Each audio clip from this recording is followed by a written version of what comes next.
Dear students, आज हम BA द्वितीय वर्ष राजनीति विज्ञान विषय के प्रथम प्रश्न पत्र प्रमुख राज्य व्यवस्थाएं पेपर के अंतर्गत अमेरिकी संविधान के बारे में बात करने जा रहे हैं।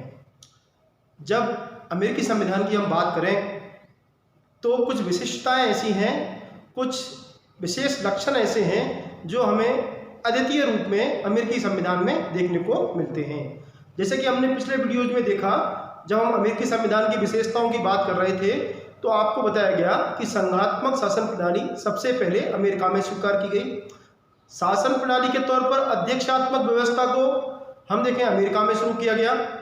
और इसी के साथ हम देखें कि अमेरिकी संविधान में एक विशिष्ट विशेषता जो हमें देखने को मिलती है वो है शक्ति पृथक्करण का सिद्धांत। और इसी के साथ साथ दूसरा महत्वपूर्ण सिद्धांत जो है वो है अवरोध एवं संतुलन का सिद्धांत। ये दोनों सिद्धांत अमेरिकी संविधान के विशिष्ट आयाम हैं। Specific aspects of American constitution, इन दोनों विशेषताओं को हम मान सकते हैं। यह दो विशेषताएं सबसे पहले अमेरिकी संविधान में स्वीकार की गई और बाद में दुनिया के दूसरे देशों ने भी इन्हीं विशेषताओं को अपने संविधान का आधार बनाया। तो शक्ति पृथक्करण का सिद्धांत, theory of separation of power, and दूसरा है अवरोध एवं संतुलन का सिद्धांत, theory of check and balance. ये दोनों सिद्धांत क्या हैं, किस प्रकार अमेरिकी व्यवस्था की ये आधारित हैं और किस प्रकार ये अपना काम करते हैं और इन्हें क्यों स्वीकार किया गया है, इसके क्या फायदे हैं और हम देखें कि यह हमारे लिए उपयोगी क्यों है। तो इन सब बातों के बारे में आज हम बात करने जा रहे हैं। दोनों सिद्धांत जो हैं, शक्ति पृथक्करण का सिद्धांत और अवरोध एवं पृथक्करण का सिद्धांत, इनका प्रतिपादन फ्रांस के एक राजनीति वैज्ञानिक है और फ्रांस के उन राजनीति वैज्ञानिक का नाम है मॉन्टेस्क्यू। मॉन्टेस्क्यू महोदय ने अपनी पुस्तक लिखी था, उस पुस्तक का नाम था spirit of laws. Spirit of laws नामक पुस्तक में मॉन्टेस्क्यू महोदय द्वारा इन दोनों सिद्धांतों का प्रतिपादन किया गया। मॉन्टेस्क्यू महोदय ये चाहते थे, मॉन्टेस्क्यू की यह मानना था कि शासन प्रणाली में इन दोनों सिद्धांतों को स्वीकार किया जाना चाहिए। मॉन्टेस्क्यू ऐसा क्यों चाहते थे? मॉन्टेस्क्यू चाहते थे कि शासन प्रणाली व्यक्ति की स्वतंत्रता का हनन ना करे, व्यक्ति की स्वतंत्रता का उल्लंघन ना करे। तो शासन के ऊपर पर्याप्त नियंत्रण होने चाहिए जिससे शासन प्रणाली सर्वाधिकारवादी ना हो सके। तो उस शासन प्रणाली को, सरकारों को सर्वाधिकारवादी बनाने से रोकने के लिए और व्यक्ति की स्वतंत्रता की रक्षा करने के लिए मॉन्टेस्क्यू द्वारा इन दो सिद्धांतों का प्रतिपादन किया गया। मॉन्टेस्क्यू फ्रांस के रहने वाले थे और फ्रांस में उन्होंने इस पीड़ा को देखा, इस समस्या को देखा और जब उन्होंने ब्रिटेन की यात्रा की तो भूलवश उन्हें ब्रिटेन में ये दो विशेषताएं दिखाई दी। हालांकि ये दो विशेषताएं ब्रिटेन में मौजूद नहीं थी, पर उन्हें ऐसा आभास हुआ, उन्हें ऐसा अनुभव हुआ कि ब्रिटेन में ये दो विशेषताएं मौजूद हैं और इन्होंने इन्हीं के आधार पर इन सिद्धांतों का प्रतिपादन कर दिया। बाद में जब अमेरिकी संविधान निर्माता अपने यहाँ संविधान का निर्माण कर रहे थे तो उन्होंने इस सिद्धांत को, इन सिद्धांतों को अमेरिकी संविधान का या अमेरिकी शासन का आधारभूत विशेषता के रूप में स्वीकार कर लिया। तो इस प्रकार से मॉन्टेस्क्यू की देन कहा जाता है इन दोनों सिद्धांतों को और पहली बार अमेरिकी संविधान में इन विशेषताओं को स्वीकार किया गया। इनका अर्थ क्या है? तो हम सबसे पहले बात करें शक्ति पृथक्करण सिद्धांत, थ्योरी ऑफ सेपरेशन पावर। इस सिद्धांत को समझने से पहले हम ये देखें कि शासन की, गवर्नमेंट, सरकार जिसे हम बोलते हैं, परंपरागत तौर पर यह माना जाता है कि सरकार के शासन के तीन अंग होते हैं, कार्यपालिका, व्यवस्थापिका और न्यायपालिका, एग्जीक्यूटिव, लेजिस्लेटिव एंड जुडिशरी। तीनों का अपना एक निर्धारित कार्य है। जैसे कार्यपालिका का काम है कानूनों को लागू करना, शासन का संचालन करना, विधायिका, व्यवस्थापिका, लेजिस्लेटिव का काम है कानूनों का निर्माण करना और जुडिशरी का काम है, न्यायपालिका का काम है संविधान की रक्षा करना, कानूनों की व्याख्या करना। तो तीनों के अपने अपने निर्धारित क्या है, कर्तव्य हैं। ये तीनों अपने अपने निर्धारित कर्तव्यों का निर्वहन करते हैं। तो देखिए साहब, समझने की बात जो है, शासन की शक्तियां किसी एक बिंदु पर केंद्रित नहीं है, अपितु शासन की इन शक्तियों को कितने अंगों के बीच में विभाजित कर दिया गया है? 3 अंगों के बीच में क्या कर दिया गया है? अलग अलग, पृथक, सेपरेट। तो ये शासन की शक्तियां एक बिंदु पर केंद्रित ना होकर के अलग अलग भागों में क्या है? विभाजित हैं। और इन तीनों के बीच हम देखें परस्पर संबंध भी है। तो ये शासन जो है इस प्रकार सुगमता पूर्वक चलता है। और इसके परिणाम स्वरूप हम देखें कि सरकार द्वारा किसका हनन नहीं होता? व्यक्ति की स्वतंत्रता का हनन नहीं होता, जो कि एक महत्वपूर्ण उद्देश्य था, महत्वपूर्ण लक्ष्य था। किनका? अमेरिकी संविधान निर्माताओं का। मेडिसन, जो कि अमेरिकी संविधान सभा के बड़े मुखर व्यक्ति थे, उनकी ये इच्छा थी कि हम अपने संविधान का आधार इस मॉन्टेस्क्यू के शक्ति पृथक्करण सिद्धांत को बनाएं। तो इसी की व्यवस्था के अंतर्गत हम देखें, व्यक्ति की स्वतंत्रता की रक्षा करने के लिए liberty of individual to safeguard और लिबर्टी ऑफ इंडिविजुअल, उन्होंने शासन की शक्तियों को 3 भागों में बांट दिया। अब अमेरिका में राष्ट्रपति जो है वो किसका प्रतिनिधित्व कर रहा है? कार्यपालिका का। व्यवस्थापिका के तौर पर हमें क्या दिखाई देती है? वहां कांग्रेस। और ये कांग्रेस के 2 सदन है साहब, उच्च सदन और निम्न सदन। कांग्रेस का जो उच्च सदन है वह क्या है? सीनेट। और कांग्रेस वहां की जो व्यवस्थापिका है उसका निम्न सदन जो है वह है प्रतिनिधि सभा। और अमेरिका में जो न्यायपालिका है, जुडिशरी जो है, उसको संघीय सर्वोच्च न्यायालय बोलते हैं। तो संविधान की जो प्रथम 3 धाराएं हैं, प्रथम 3 अनुच्छेद हैं, उन प्रथम 3 अनुच्छेदों में क्रम से यह बताया गया है कि विधायी शक्तियां किसके पास है? कांग्रेस के पास है। कार्यपालिका शक्ति किसके पास है? राष्ट्रपति के पास है। और न्यायिक शक्तियां किसके पास है? जुडिशरी के पास है। तो तीनों अंग अपनी अपनी शक्तियों का प्रयोग करेंगे। तीनों में इन शासन की शक्तियों को विभाजित कर दिया गया है।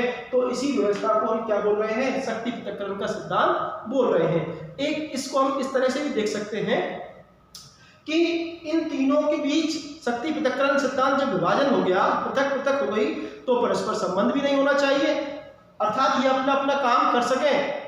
तो इसके लिए कुछ और विशेषताएं संविधान निर्माताओं द्वारा शामिल की गई। जब 1987 में फिलाडेल्फिया सम्मेलन के माध्यम से अमेरिकी राज्यों के प्रतिनिधियों द्वारा संविधान का निर्माण किया जा रहा था, तब कुछ विशेषताओं को इस प्रकार से शामिल किया गया जिससे कि सुगमता से, आसानी के साथ किसका पालन हो सके? शक्ति पृथक्करण की सिद्धांत का पालन हो सके। देखिए, अमेरिका में जो राष्ट्रपति है, उस राष्ट्रपति का निर्वाचन एक निर्वाचक मंडल के द्वारा किया जाता है। और अमेरिका में जो कांग्रेस है, उस कांग्रेस का जो सदन है, इन सदनों के सदस्यों का निर्वाचन भी जनता के द्वारा किया जाता है। तो यहाँ कांग्रेस के सदनों का निर्वाचन कौन कर रही है? जनता कर रही है। और राष्ट्रपति का निर्वाचन कौन कर रहा है? एक निर्वाचक मंडल द्वारा कर रहा है। तो दोनों को निर्वाचन अलग अलग तरीके से होता है।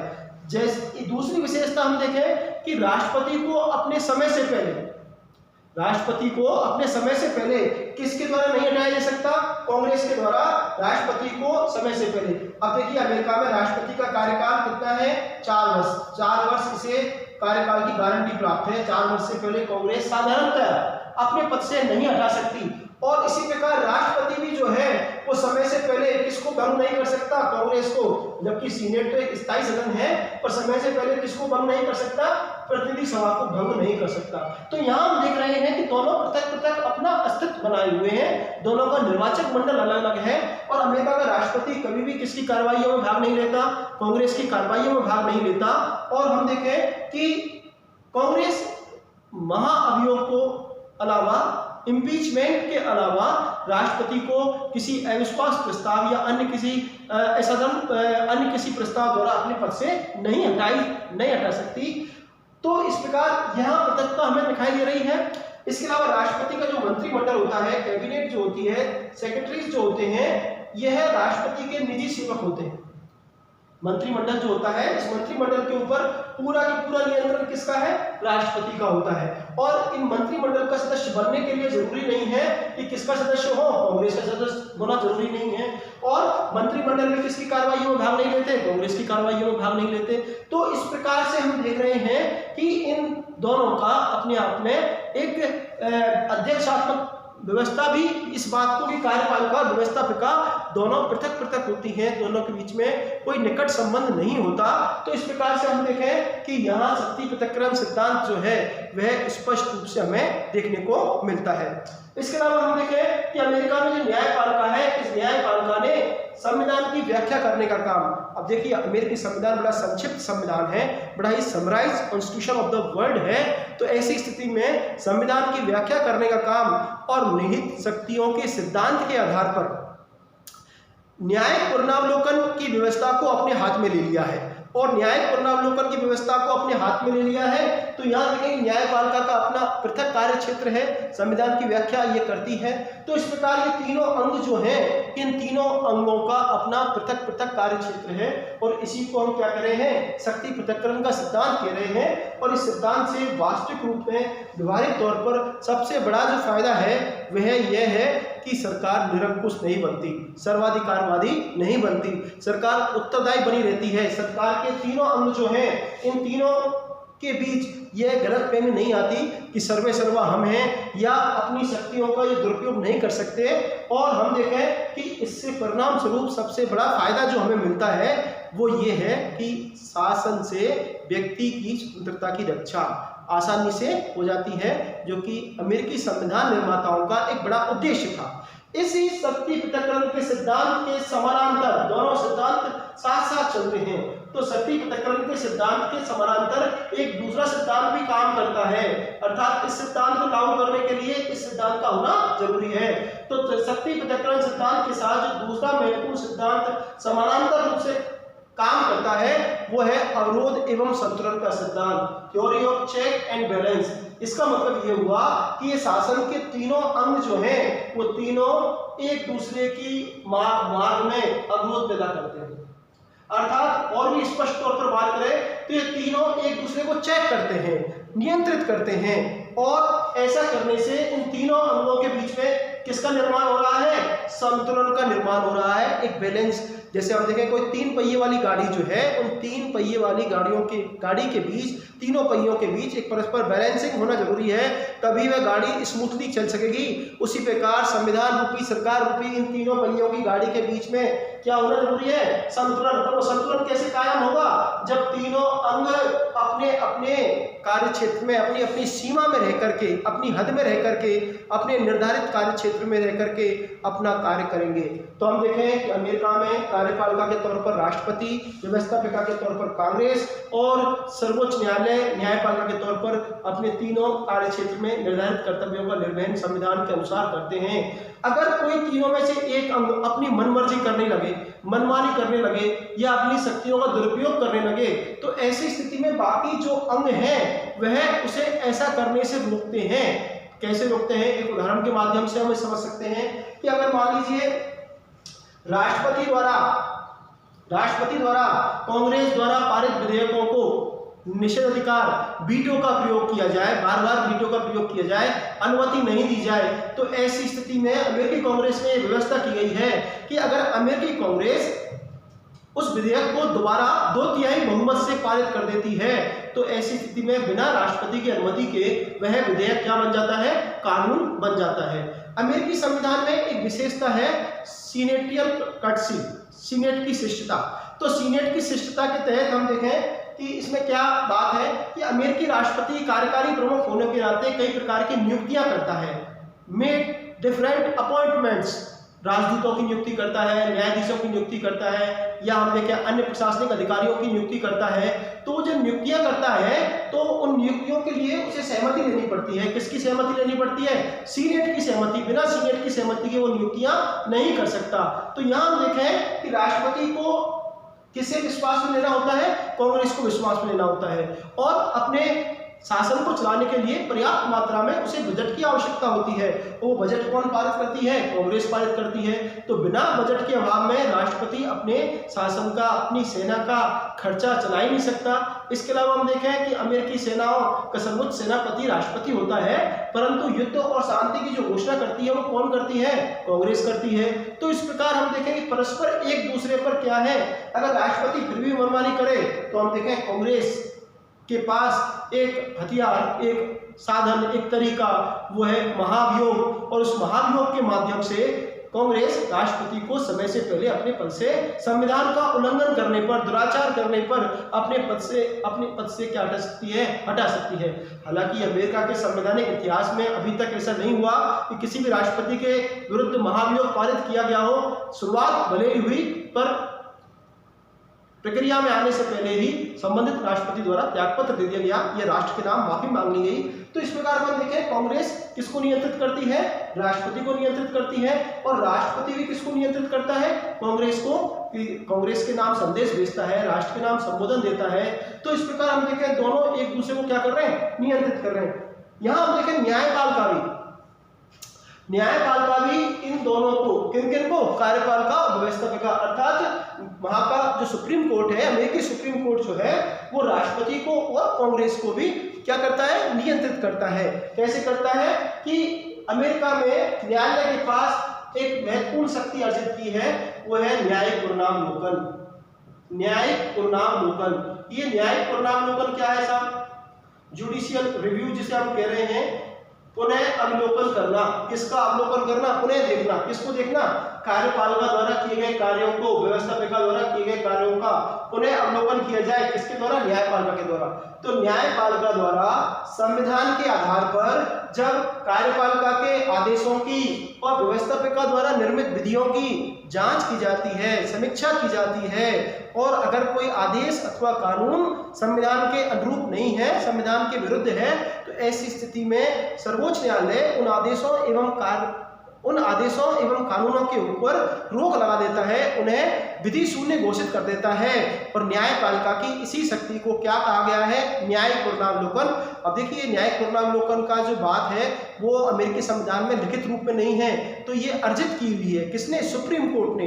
तो अपन देखेंगे न्यायपालिका कार्यपालिका और व्यवस्थापिका के कार्यों की समीक्षा करती है, जांच करती है। किसके आधार पर? न्यायिक पुनरावलोकन के आधार पर। अगर ये दोनों संविधान का उल्लंघन करेंगे तो न्यायपालिका न्यायिक पुनरावलोकन के आधार पर इनके कार्यों को अवैध घोषित कर देंगी, विधि शून्य घोषित कर देंगी। तो यहाँ भी हम देख रहे हैं कि न्यायालय इनको अपनी सीमा में, अपने हद में काम करने के लिए क्या करते हैं? मजबूर करते हैं। और अगर न्यायाधीश जो है वो अपने पद का दुरुपयोग करें, तो ऐसी स्थिति में हम देखें कि देखिए व्यवस्थापिका जो है, वो व्यवस्थापिका और कार्यपालिका मिलकर के हम देखें महाभियोग पारित कर सकते हैं। किसके विरुद्ध? न्यायाधीशों के विरुद्ध। उन्हें अपने पद से हटा सकते हैं। और न्यायाधीशों की नियुक्ति जो है वो किसके द्वारा की जाती है? राष्ट्रपति के द्वारा की जाती है। तो ये शासन के तीनों अंग जो है, वो तीनों अंग एक दूसरे को क्या कर रहे हैं? अवरोध, ब्रेक लगा रहे हैं। ब्रेक क्यों लगा रहे हैं? कि अगर इनके द्वारा अपने कार्यक्षेत्र का उल्लंघन किया जाए तो रोकने का काम करते हैं तीनों एक दूसरों, और तीनों एक दूसरे को। तो इससे इनके बीच परस्पर किसका निर्माण हो रहा है? संतुलन का निर्माण हो रहा है। और इसी यही हम कह रहे हैं अवरोध एवं संतुलन का सिद्धांत। तो यहाँ शक्ति पृथक्करण का सिद्धांत और अवरोध एवं संतुलन का सिद्धांत दोनों एक दूसरे के लिए परस्पर समानांतर, परस्पर पूरक, सप्लीमेंट्री।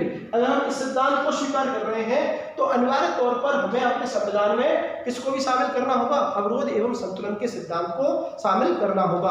और देखिए, अमेरिकी संविधान में लिखित रूप में इन दोनों ही सिद्धांतों का उल्लेख नहीं है, परंतु जब अमेरिकी संविधान कार्य रूप में हम जब देखते हैं तो वहां ये दोनों सिद्धांत अपने आदर्श रूप में हमें कार्य करते हुए दिखाई देते हैं। इस सिद्धांत को स्वीकार करने के क्या फायदे हैं? और वर्तमान में जितनी भी लोकतांत्रिक शासन प्रणालियां हैं, उन लोकतांत्रिक शासन प्रणालियों में लोकतंत्र की वृद्धि के लिए, लोकतंत्र की स्थापना के लिए और व्यक्ति की स्वतंत्रता की रक्षा करने के लिए अधिकांश देशों द्वारा इस दोनों व्यवस्थाओं को स्वीकार किया गया है।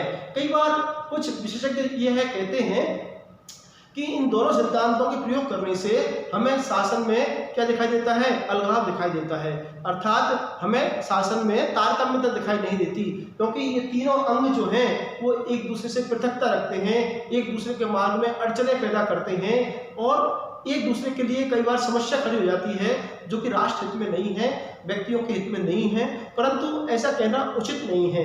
अपितु इस सिद्धांत का उद्देश्य क्या है? इस सिद्धांत का उद्देश्य है व्यक्ति की स्वतंत्रता की रक्षा करना।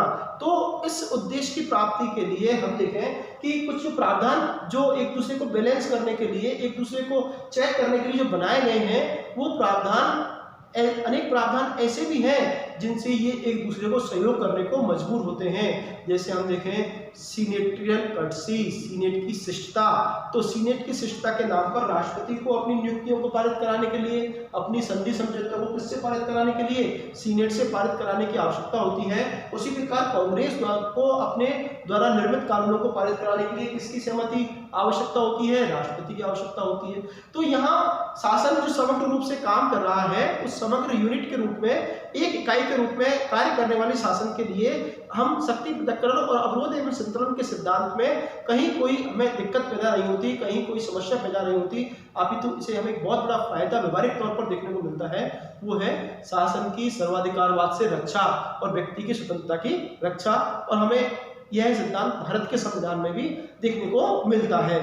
तो इस प्रकार आज के वीडियो में हमने ये देखा कि अमेरिकी संविधान में एक विशिष्ट आयाम है, वो ये दो सिद्धांत हैं, शक्ति पृथक्करण का सिद्धांत और अवरोध एवं संतुलन का सिद्धांत, जिनका प्रतिपादन किसके द्वारा किया गया, मॉन्टेस्क्यू के द्वारा। उन्होंने एक पुस्तक लिखी स्पिरिट ऑफ लॉज, और यह सिद्धांत ये कहता है कि शासन के तीनों अंगों की जो शक्तियां हैं वो पृथक पृथक हैं, और इस सिद्धांत का ये मानना है कि ये तीनों अंग एक दूसरे को चेक करते हैं और नियंत्रित करते हैं, और ऐसा करने से उनके बीच में किसका निर्माण होता है, संतुलन का निर्माण होता है, जिससे व्यक्ति की किसकी रक्षा होती है, स्वतंत्रता की रक्षा होती है। धन्यवाद। और अगर आपको यह वीडियो अच्छा लगे तो आप इसे दूसरे छात्रों के साथ शेयर करें, और हमें आपकी कोई भी जिज्ञासा जो है वो नीचे कमेंट बॉक्स में या अपने व्हाट्सएप ग्रुप पर प्रश्न पूछकर अपनी जिज्ञासा समाधान कर सकते हैं। धन्यवाद।